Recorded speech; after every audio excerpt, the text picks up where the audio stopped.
તો આ તરફ કપડવંજ તાલુકાના મલાઈટાળા તાબે ભીલિયા ગામની સીમમાં વહેલી પરોઢે મીઠી નીંદર માણી રહેલ પત્ની પર ખોટો વહેમ રાખી પતિ છોટુ ચંદુભાઈ રાવળ કપડવંજ ગોકળપુરાએ તું સાસરિયામાં કેમ નથી આવતી કેમ એમ કહીને પત્ની પર ધરિયાથી જીવલેણ હુમલો કર્યો હતો। બાદમાં ખાટલામાં સૂઈ રહેલ સસરા પૂનમભાઈ ભૂરાભાઈ રાવળ પણ ધરિયાના ઝાટકા ઝીકી લઈને મોતને ઘાટ ઉતારી વચ્ચે પડેલ સાસુ જડીબેન પર પણ હુમલો કર્યો હતો। તો નડિયાદની સેશન્સ અદાલતના જજ ડી.આર. ભટ્ટે સરકારી વકીલ મિનેશ આર. પટેલની દલીલો 23 સાક્ષીઓ 30 દસ્તાવેજ પુરાવાને ધ્યાનમાં રાખીને આરોપીને આજીવન કેદની સજા ફટકારી સમાજમત દાખલારૂપ ચુકાદો આપ્યો છે।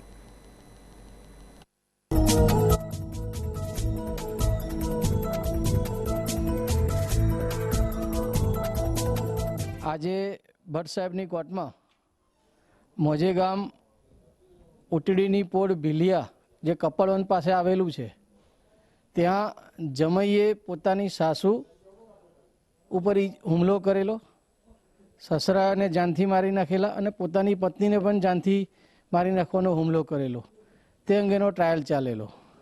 બનાવની હકીકત એવી છે કે 25/18ના રોજ વહેલી સવારના આરોપી છોટુભાઈ રાવળ પોતાની સાસરીમાં ગયેલો અને સૂતેલી તેની પત્ની મીનાબેનને જગાડી કે તું મારી ઘરે કેમ આવતી નથી તેમ કહી તેને ધારિયા વડે હુમલો કરેલો અને મીનાબેનને જમણા હાથે અને મોઢાના ભાગે ગંભીર ઈજાઓ કરેલી।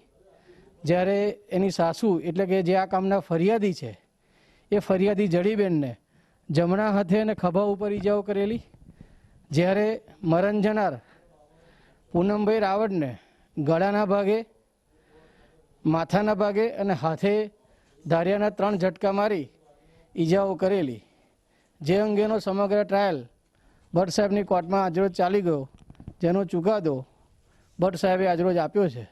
તેમાં આરોપીને 302ના ગુનામાં આજીવન કેદની સજા અને ₹10,000 દંડ અને દંડ ન ભરે તો વધુ 1 માસની સજા